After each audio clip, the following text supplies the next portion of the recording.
Au nom du Père et du Fils et du Saint-Esprit. Amen. Le Seigneur soit avec vous et avec votre esprit. Bien-aimés du Seigneur, en ce 5e dimanche du temps de Carême, l'Église nous invite à méditer le Carême comme l'heure du Christ. Selon Jean, l'heure de Jésus est un thème très présent dans l'Évangile. La première partie de l'Évangile de Jean, c'est-à-dire les chapitres 1 à 11, insiste sur le fait que l'heure de Jésus n'est pas encore venue.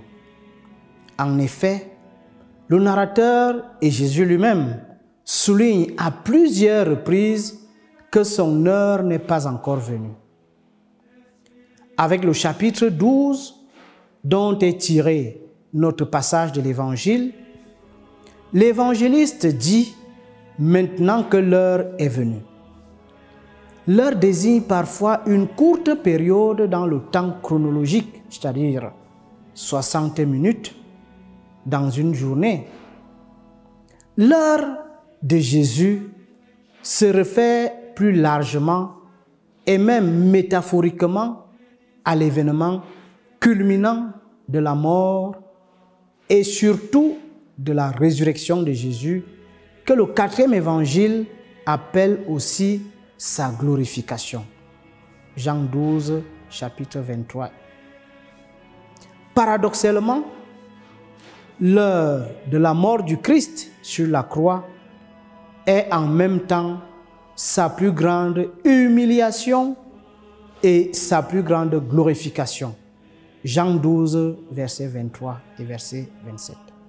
Alors que l'Évangile nous dit que les gens viennent à Jésus, comme les Grecs, Jésus est plus préoccupé par sa mort. Parmi les nombreux points intéressants du passage de l'Évangile d'aujourd'hui, nous concentrerons sur le verset suivant. Si le grain de blé ne tombe pas en terre et ne meurt pas, il ne reste qu'un seul grain. Mais s'il meurt, il donne une riche moisson. Jean 20, 24. Jésus montre la nécessité de sa mort par un exemple familier à tous ses auditeurs. Le grain de blé doit être enfoui dans la terre et perdre sa propre vie pour produire du blé nouveau, en abondance. En parlant ainsi, Jésus disait à ses auditeurs que sa mort était nécessaire pour qu'il y ait une vie nouvelle.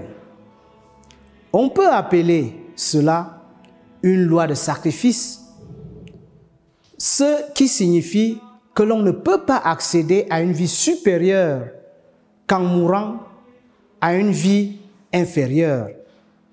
En ce qui concerne le grain de blé, Jésus nous dit qu'il est comme une semence.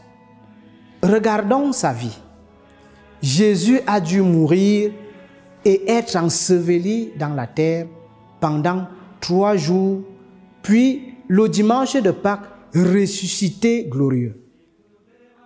Nous comprenons donc que Dieu agit par le biais d'un processus de souffrance, mort, résurrection, de la mort. Jésus nous dit que sa mort était nécessaire pour qu'il y ait une nouvelle vie. Le carême est l'heure, le moment fixé par l'Église pour suivre le Christ de plus près. En tenant que, et en tant que chrétiens, nous devons partager les souffrances de Jésus-Christ. Pendant ce carême, chers frères et sœurs, nous devons